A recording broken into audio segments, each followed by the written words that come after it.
is recording from now. So, Kinza can probably hear us, can hear me definitely, and Hans and Aquila who are not here. Anyways, thank you.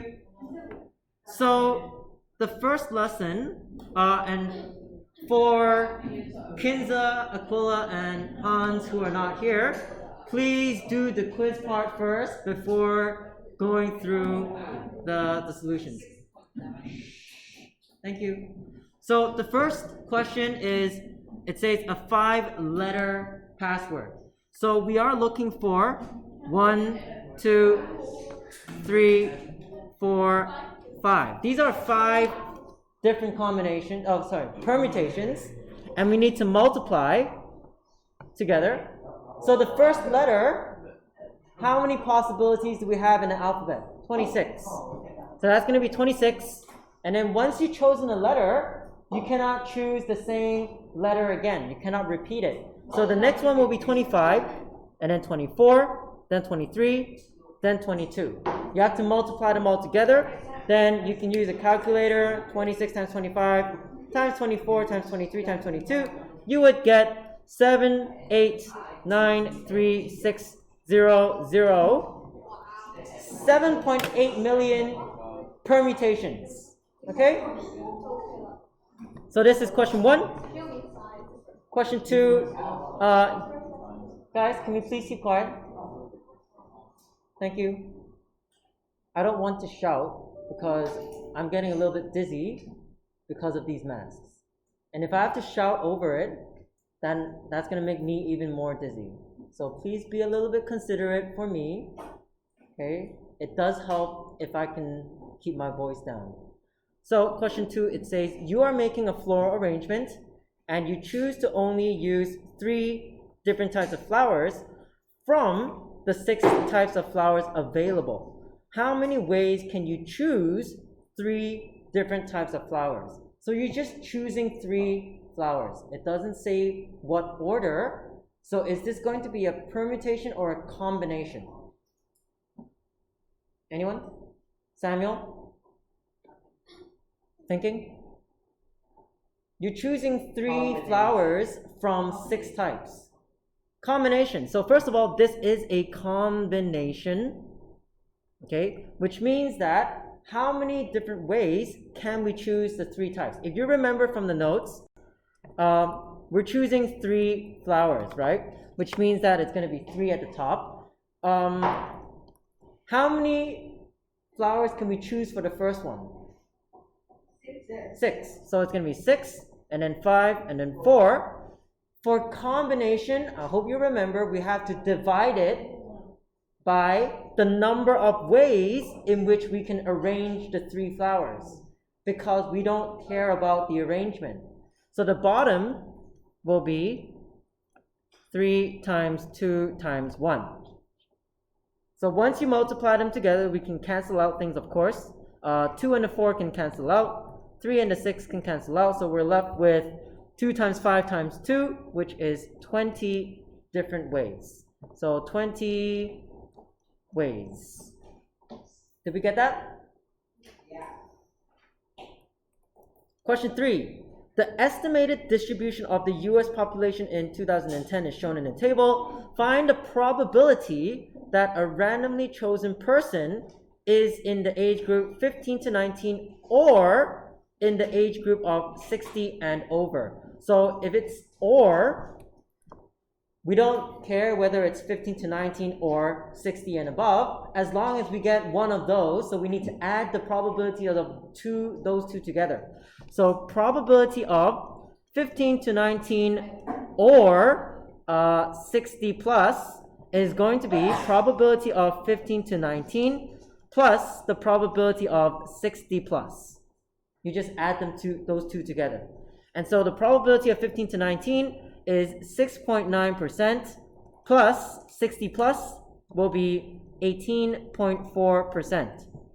Add them together, that's 25.3%. Is there anyone that's confused? Samuel, are you confused?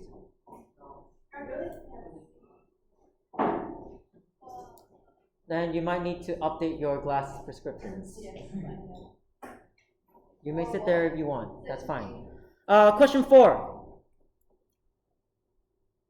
Events A and B are dependent events. Okay, dependent. So find the probability of A and B. So if you remember from last lesson, the probability of A and B, if they are dependent, is equal to the probability of A happening first times the probability of B happening second, given that A has happened the first time. Okay, so P of A and B is equal to PA times PB given A. So what we have to do is just put in the numbers. So that will be 0.6 times 0.3, which is 0.18. Then last question, question 5. Question 5, that's going to be the same. A given B will be P A. I always copy it down. I write it again just so I know what the formula is, and then I know I'm not substituting in the wrong thing.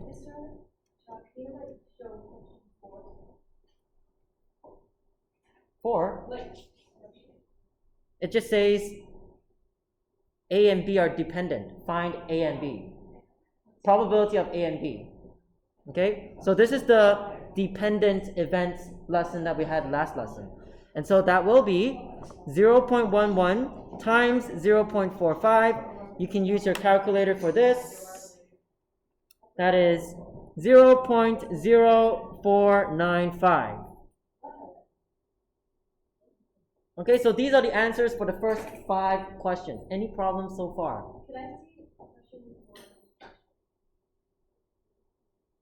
Any problems so far? Is there anyone that doesn't understand any of the first 5 questions?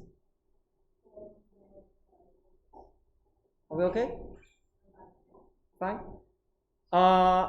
So let me just pause, or else the recording will go on forever. Unpause, so that they can still hear us, okay? Not now, but when I post this onto YouTube for them.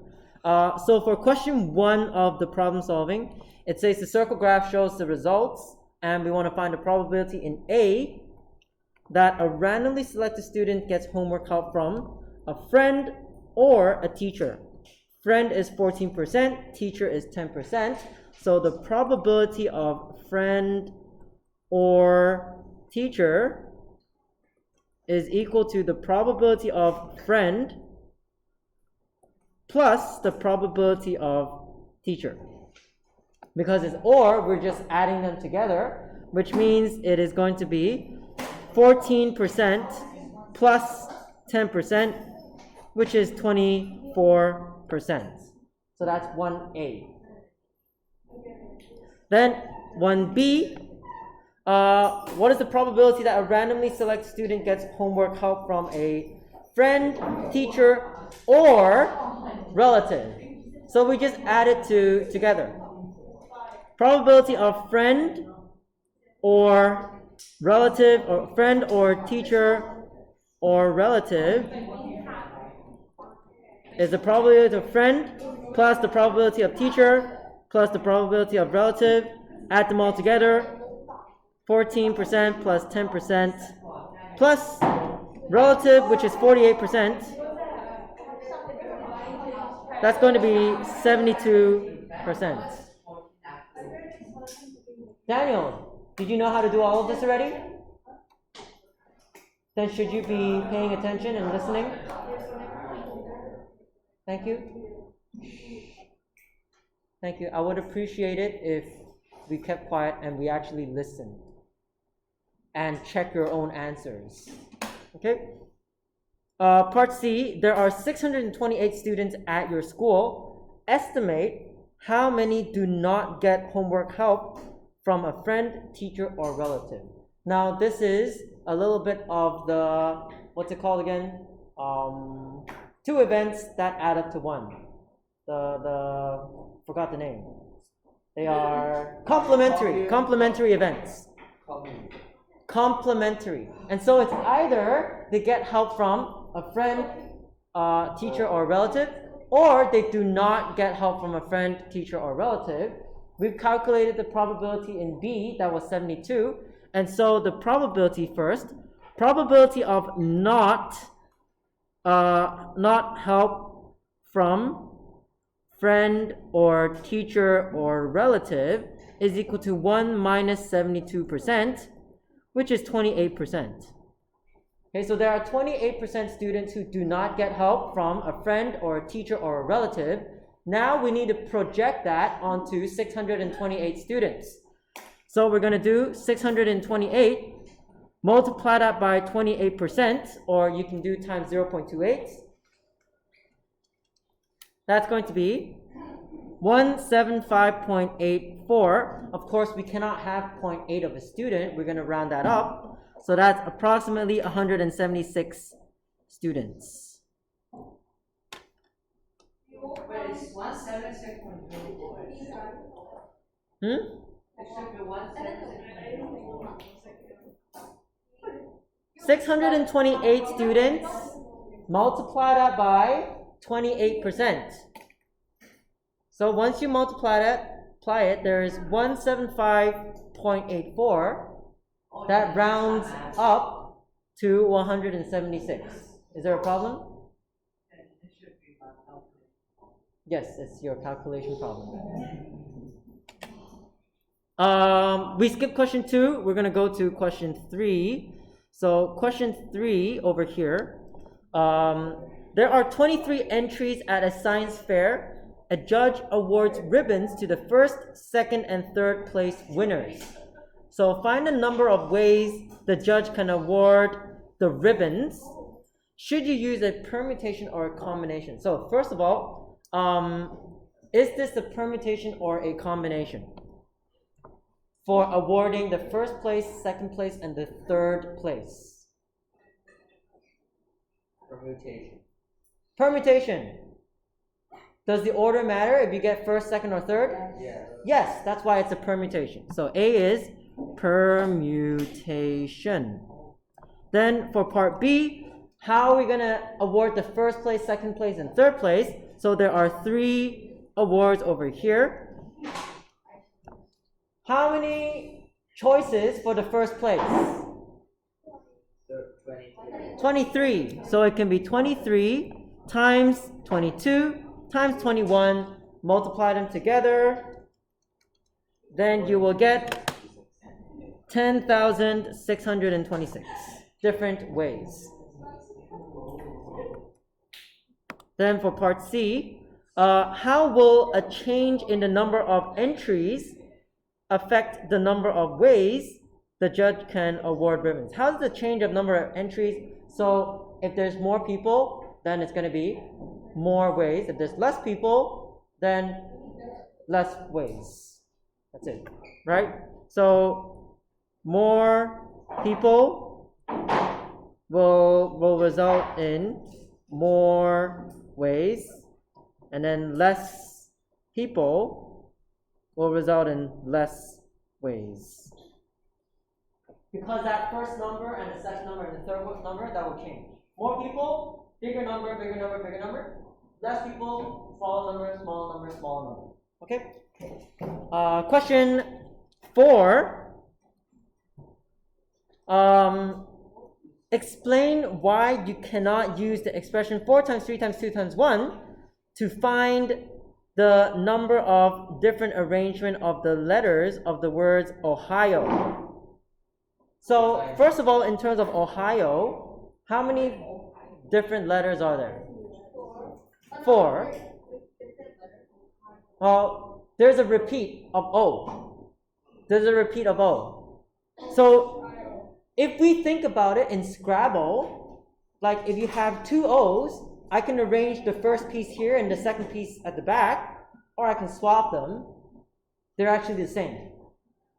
They are the same, which means that every single arrangement of Ohio, you'll have to half it, because that O and the O is the same. Does that make sense?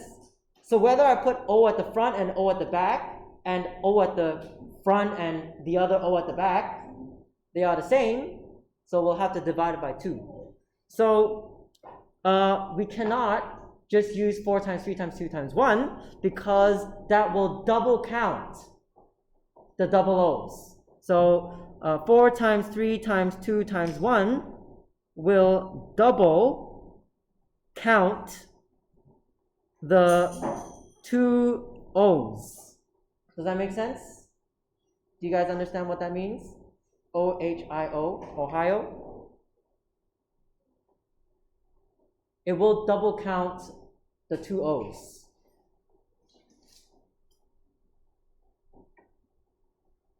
So in order to not double count the 2 O's, what do we have to do? We divide it by the number of ways that we can arrange the 2 O's, which is just 2 ways. Either I put one O at the front and the other O at the back, or one O at the other O other way. It's just 2 ways, right? I can just swap them. So all I have to do is actually divide it by 2. So the actual way to find the number of arrangements will be 4 times 3 times 2 times 1, all of it divided by 2. Because there are 2 O's. And so that will be equal to 12 ways. Okay?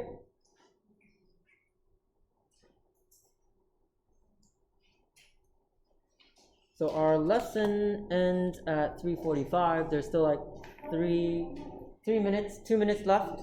I'm not going to go all the way until the end. It's 3:40. Oh, it's 3:41. There's still 4 minutes. So let's use the 4 minutes to try doing question 2.